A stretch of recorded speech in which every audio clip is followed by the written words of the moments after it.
Welcome back to another episode of Excuse My Grandma. It's your hosts, Kim and my grandma. Gail, we're back.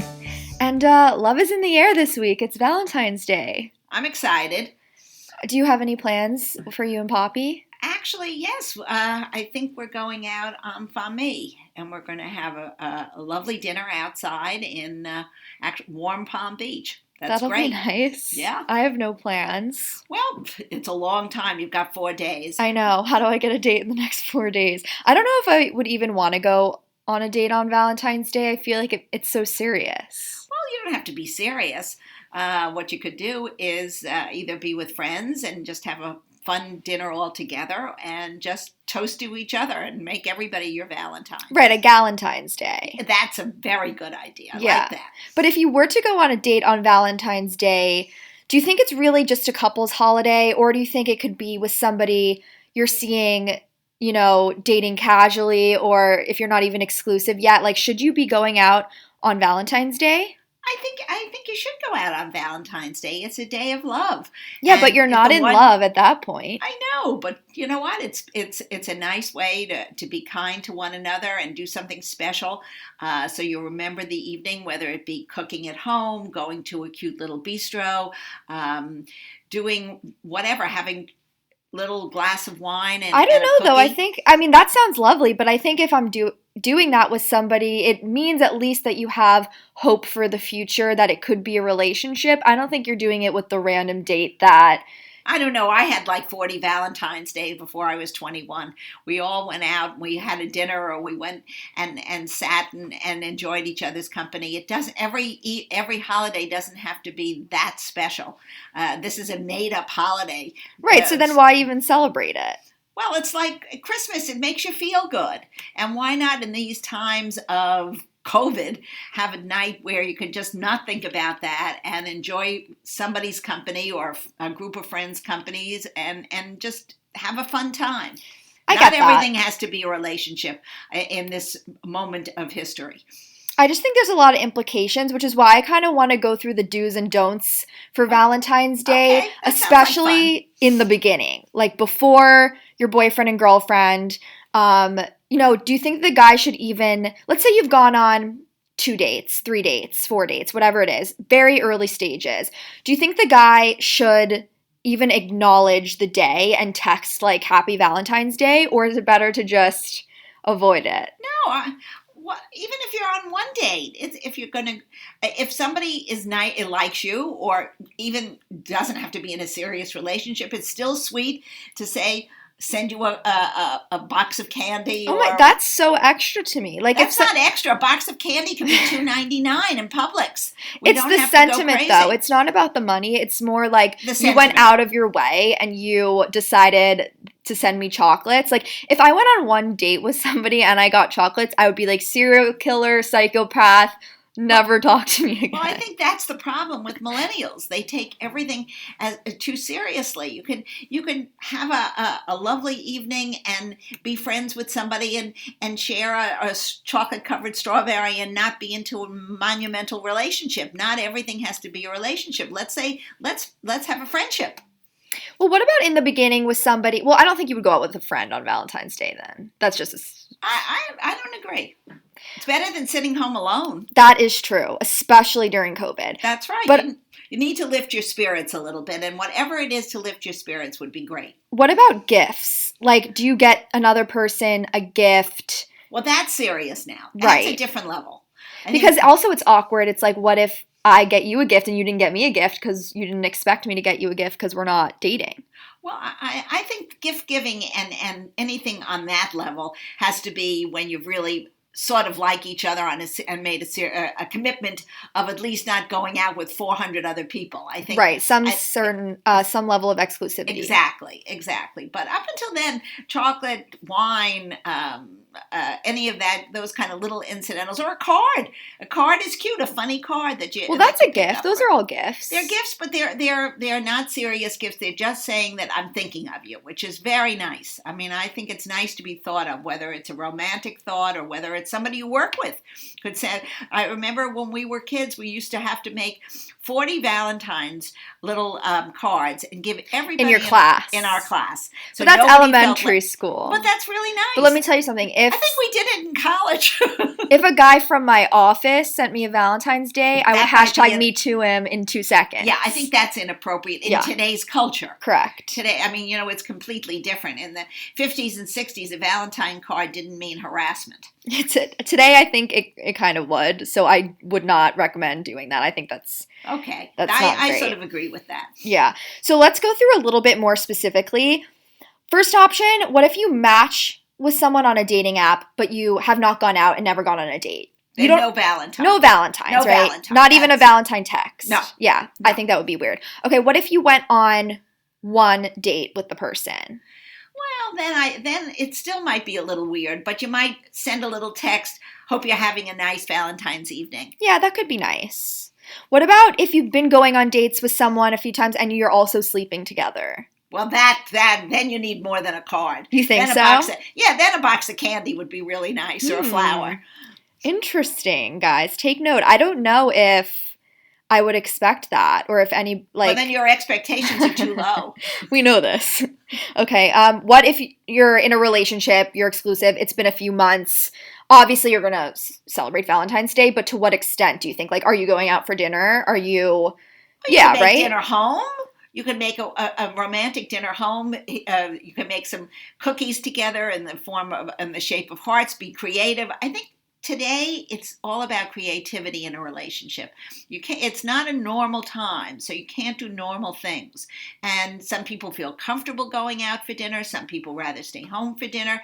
I think that should be made up to the individual. But I think you can have fun with it and create something fun in your own space, whether it be if it's in a restaurant, then pick something that has a Valentine theme. Or if you're going to do it home, there's nothing like a little red rose on a table in a vase. Oh, that's cute. Yeah, that spells Valentine's to me. Yeah, and I think a night in, especially during COVID, might be the mood. Yeah. The move, I mean. Well, especially if you know how to cook. If you don't know how to cook, then the first gift you have to buy yourself is a cookbook. That's true. Valentine's Day gift to me is a cookbook, which we learned this week. I went on a disaster of a cooking date. Literally just... I used to cook for myself all the time. I think living in New York City, I got a little comfortable with ordering in, so it's been a while. And then down here, it's like I live with you, so if anything, you would be cooking, not me, or we would be going out, whatever it is. But I went on a date this week where it was my responsibility to cook. You and I, from as soon as we found that out, you were like, Kim, what was your thought? Well, I have you to need tell help. You need to know you have to boil the water before you put the pasta. Okay. So we decided, go back a little bit. We decided, all right, what's an easy thing for me? Pasta. Anyone can make pasta. You boil some water, you throw it in. So first we go to Publix, which is a supermarket down in South. And that was like The Price is Right. We were literally going up and down the aisles, and you did a good job. You got all the ingredients. Everything was perfect. The instructions are on the side of the box of pasta. But also, do we love that, we're doing the shopping together for my date? There was no chance I was doing this alone. I would have literally got toaster strudel. This was something out of a sci-fi movie. Going down the aisles and asking the guy behind the seafood counter, how many shrimp should 2 people eat? Yeah, it was shopping for idiots. What is it, for dummies? I didn't want to say that, but yeah. That was how it turned out. But anyway, that was fun. I mean, that's an experience. And you know what? Since COVID, you haven't really gone to the market that much. Right. I mean, I seem to go. We were careful, obviously. But yeah, that's true. I really haven't. So it felt like an out of body experience. But you did go to school for 4 years where you cooked in your apartment. What, that pasta couldn't have taken 4 years to cook. Of my friends, I'm usually the cook. I know I like being in the kitchen and doing that. I don't know what happened here. So basically, I think I got a panic attack while I was cooking and everything, my mind I blacked out and I don't know what happened. All the pasta stuck together. It was inedible. Mush, could not eat. Well, I think, Kimmy, the first thing we learned from this experience is definitely have to go online and look at a cooking class. Yeah. And just follow some recipes. No, but you're it was good the at following basics. recipes. Yeah, I can follow the recipes. It was the basics of, like, not boiling the water correctly. Very bad. I'm not even sure, like, if the stove was on high or on low. And then I also made a mess of his kitchen, which I felt really bad about. So by the time cleaning, like, we had to do the dishes at the end, he was like, you know what? Honey, you just take a seat. I think you're done. I think you're this is your first encounter with that you need a cooking lesson. So move on. It wasn't a disaster. He was a good sport. Correct. And you know what? You had an experience, but definitely you cannot work for a pasta company. But did this ever happen to you where you had to cook on a date? Well, I'll tell you the worst thing that ever happened to me with cooking. And I did it for your grandfather. When we were first married, I didn't know how to cook at all, and I was only 21, so that was I was really inexperienced. So your mom just didn't teach you, or no? Because we really had people who used to make us dinner. That's so sad to say because I really when I look back on it, I think I was so privileged. It was ridiculous. Sure. But I was now a married girl of 21, and I had to make dinner, and my husband was at work, and I was a stay-at-home wife. And now I went to the market. I was very good. I went to the market. I got chicken. I got spices. I got a vegetable. And I was all ready. And I called my mother up and I said, Mom, what do I do with a roast chicken? And she said, Gail, you just salt, pepper, and put it in a 400-degree oven. It'll be perfect. He'll love it.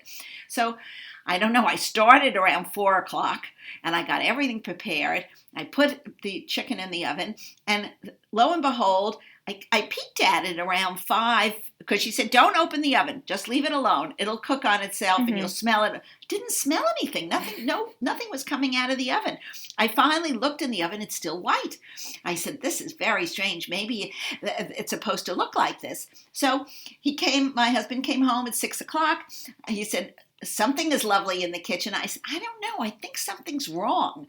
It doesn't seem to be golden and crispy. Right. He said, no, I'm sure it's perfect.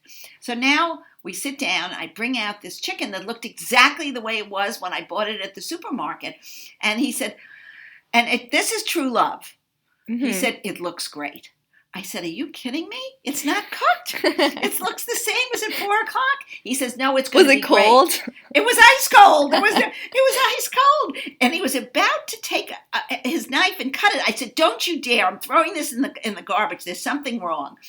Lo and behold, he goes to the oven. He says, there must be something wrong. The oven was never attached to the wall. Oh, geez. So I could have cooked that chicken for 20 Wait, but I don't hours. Understand. Like, did you just not, this was the first time you used the oven? It was the first. Well, I had just gotten married. How long married. did you live there? Oh, I think 6 months. No. Well, I wasn't exactly a good cook. So this was my first experiment in the kitchen. So what did you do for 6 months? Well, we went out. We lived in... Every night? Yeah, we used to go... Well, we lived in New York City. Yeah. We went downstairs and there was little coffee shops and things and it was easier to eat out than making a meal. But then that had to stop. I had to learn. Right. Well, this was an experience. We got it all hooked up and then my chicken was fine. Wait, also, didn't you tell me a date with Poppy once with the lamb chops? Oh, well, that was when we were dating. Now we're going into my old dates? Kimmy, this is terrible. When I first met your grandfather, I was trying to impress him, and I was in my grandparents' apartment, and he said, why don't we have he was at school, and I was at school still. He said, I'd really love to eat at home. I don't really want to go out. I have a lot to study. And I said, oh, sure, I can do that. And I said, what do you like? And he said, oh, I love lamb chops. I said, so do I. So I hung up the phone and I went over I was staying with my grandmother as you're staying with me. Right. We had the same kind of fun relationship. And my grandmother said, don't worry, I'll do it for you. So my grandmother Why'd you say okay? Because I wouldn't have known how to fix a lamb chop. Right. It was either like you did it, she's doing it, or you're ordering it. Like there was we didn't know, there was no ordering. Okay, she was doing it, or you were getting a pizza. Right, exactly. Well, there wasn't any pizza deliveries there. You're doing a whole different time frame. We didn't have those kind of things. Okay, well, you had cereal, so you could have had a bowl of cereal. We could have had cereal, right. But that wasn't a date. That wasn't acceptable. Sure. So I knew that the expectation was that he was getting lamb chops and something with it. So my grandmother made it, and then I said to my grandma and my grandpa, disappear when he comes. And now he came, I set the table, which I did. Oh, were they there during this date? Well, not during the date, but Where'd they they were go? there at the time, and they went out for They for left. dinner. Okay. And we had our date, and he sat down, and he said, "Oh my gosh, these are the most delicious lamb chops." I said, "Oh, thank you," and I think I made a big potato. That's so and I took all manipulative. the credit, and not until we were married did I fess up. That's crazy. That's so funny. Well, that's why he was probably so excited for the chicken. He was like, those lamb chops, I'm still thinking about it. Why don't you make them anymore? Well, that could be. He's still waiting for those lamb chops. Right. Well, I think cooking, very cute idea for Valentine's Day. If you do want to go out for dinner, I don't know. I'm avoiding it because I think there's going to be a lot of PDA happening. Public displays of affection. Well, that could be, but that's all right. That's nice. How do you feel about it though? Like, when you're out for dinner and you see there's obviously levels, but if you see another couple at the table next to you making out, they're getting divorced, or they're never getting together. That's a one-night stand. They're all over each other for a reason, and it's never happening on a long-term basis. So you think if a couple is super PDA, it means they're kind of like hiding issues? What does that mean? If a couple is on top of each other making out, showing a lot, holding hands in front of other people, does that mean? I think they just are. I think they're just too into themselves and they're oblivious to everybody else, or they're showing off. Like the candle will burn out quick. Exactly. In my opinion, you can't keep that up. Right. But a little holding hands is off, and looking in each other's eyes is sort of nice. Yeah. No, there's levels. I just think like there's some couples that are more like that than others. Always break up. They have nothing behind all the kissy huggy business. I don't know if they always break up, but I feel like for sure that they are proving something to other people, which rubs me the wrong way. Like, what you want to prove that you're so in love? Like, honey, I believe you. You don't have to prove anything. Take it to the bedroom. Right. Take it to the bedroom. It doesn't belong in a restaurant. Right. Okay, so then what do you do if you are in a long distance relationship this Valentine's Day? Cry a lot. Be sad about it? Well, I think so. If you're really crazy about somebody and want to be together, it's sort of sad to be separated. I mean, it's like families in this time that are separated. It's an emotional toll on you, and I feel badly for all those people, and we send them a little bit of love ourselves. It's not a good time. Well, I think there's a lot of long distance happening during COVID right now, since people went home to their families, or they might not be working in the cities they're working in. So I'm sure there's more of that this year probably than any other year. But luckily we live in an age of FaceTime and all these things where you can kind of still, like, I mean, not physically, but be together in a way. I just hope all of you are sending nudes to your boyfriend or girlfriend if they are in a separate place. I think that's a great idea. Sending nudes? No, not nudes. Sending a little love. Nudes. No. I think nudes. Naked? Yeah, like a naked picture. No, nobody should send anything naked over the internet. No. But like on Snapchat or no naked photos. No naked photos. They disappear. No, nothing disappears. It's going into the cloud, and somebody's going to find it. Whatever that is, the cloud is going to have it. Yeah, but like it's very, very common, especially I think during COVID, during quarantine. I think nudes and especially sexting, just like texting and like this is way beyond my field of expertise, Kimmy. It's a must. It's a must. Oh gosh. I mean, I would have failed. Well, back in the day, phone sex must have happened. It was just I'm sure it did. Over the phone versus texting, which I think is kind of awkward because it's like live. Really heard of all these things going on. We lived in a bubble in the 60s and the 50s. Unless you were a hippie, who did phone sex? I mean, we didn't do regular sex, so I don't know why phone sex came into this. Yeah, I just think like it's definitely prevalent right now, and I think why not do it? Definitely, obviously, I'm not saying like send it to like the guy you've gone on one date with and is a stranger, whatever. But like someone you're like seeing. Even, like, not exclusively, but, like, you think it's leading there? Inappropriate. I don't know. I think you can, and it's great. You can send the same nude to multiple people at the same time. Send a mass snap. You're set. Oh, no. That's terrible. That's not a good idea at all. That's just looking for trouble. Do you think, though, like, let's say you do send photos and you're dating someone and then you end up, like, breaking up. Naturally. And they have, which you will, do you think you can ask that person to delete your nudes if it wasn't sent over like Snapchat, if it was sent and you can't delete them? Guess what? You had no business sending them to begin with. So you're like, if it's on the internet, that's on you, not on them. That's correct. That's correct. And do you think if somebody else sends your partner a nude, like, are they cheating? Does that count as cheating? Well, not if unless it's an old girlfriend, and if it's an old girlfriend and he does a like on it, then you're got a situation. Right. It's one thing to be like, why the hell did you send me this? But like, if they're sending it, there's smoke where there's fire. Like, why would someone just be sending Correct. your SO? The flame is still alive. Right. And I think like if you're not sending nudes, Grandma, do you know where they're gonna go to? They're gonna go to OnlyFans. To what? What is that? Okay, so it's basically it's like the new era of porn, essentially. Oh no, but, let's not talk about porn. Porn is beyond. Okay, it's not, but it's not porn because they're not prostitutes and they're not porn stars. They're normal girls. No, they're not normal. They're not normal. If they Wait, before we judge, can I just explain to you what it is? Okay. So it's basically like models and like social media influencers, and they have accounts on this OnlyFans, and they get paid a fee for their photos, but like they don't have to be naked photos. Oh, I think they're that's sort of sad. This is it's very sad. No. I would really say if you're in a pinch and like if you're between this and doing porn, this is way better because you're in control of like the money that you get. It's literally changing that whole industry. Like girls can get or guys, I guess. Go get a job. Go. Because it's easy money. Easy money. You know what? Go clean the streets and work for the sanitation company. And have like more self-respect. Yes, I think this is degrading, especially women have come such a long way. Why would you take a step Well, guys can back? Do this too. Well, I don't want to see them either. I think it's all terrible.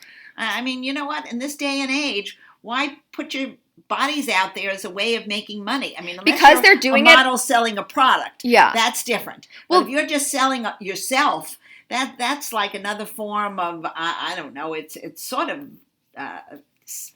I don't know what you call it, narcissistic. It's for sure. But that's what Instagram even is now. Like people posting their ass on Instagram. Well, I think it's too much. I don't have to know everybody's business 24/7. Right. But it's unhealthy for sure. But it's like kind of what's happened. I'm kind of like you do you, like, but prepare to be judged by people. You might not attract the right people if you have an OnlyFans. I would not put yourself in that. Right.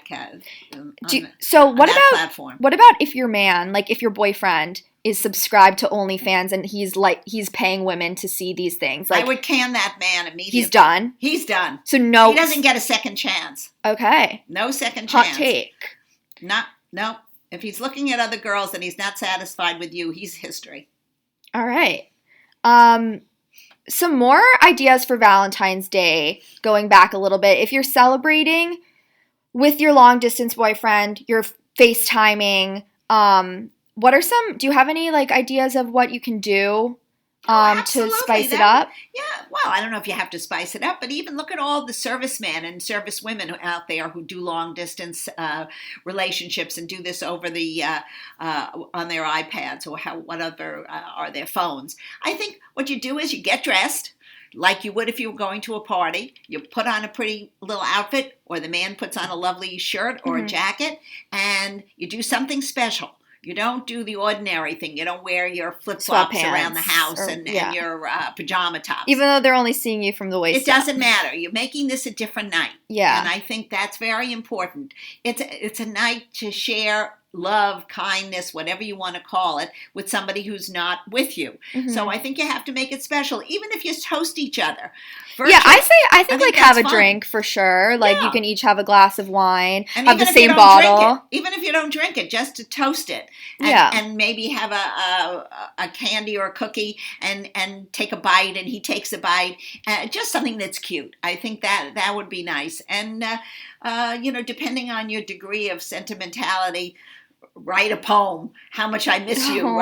It would be very sweet. We used to exchange poems. I mean, poems. No, I liked it. If a guy wrote me a poem, I'm for it. I just think like a lot of people would think that's too bad. Intense. I think it's fair if the fellow is good at writing it or the woman is good at writing it. Why not express a little bit of care? I don't know why I feel like sometimes we're in. Maybe it's this day and age. You tell me, where it's like, if people were like, oh, I wrote you a poem and being so cheesy like that, for some reason, I feel like it's looked down on. Well, that's too bad. What about William Shakespeare? He would have been astounded to hear somebody looking down at poetry. I'm not saying roses are red, violets are blue, but if somebody writes one or two lines that might be something personal for you, something beautiful. That's interesting to me, though, just because now, like, we're much more open to, like, that.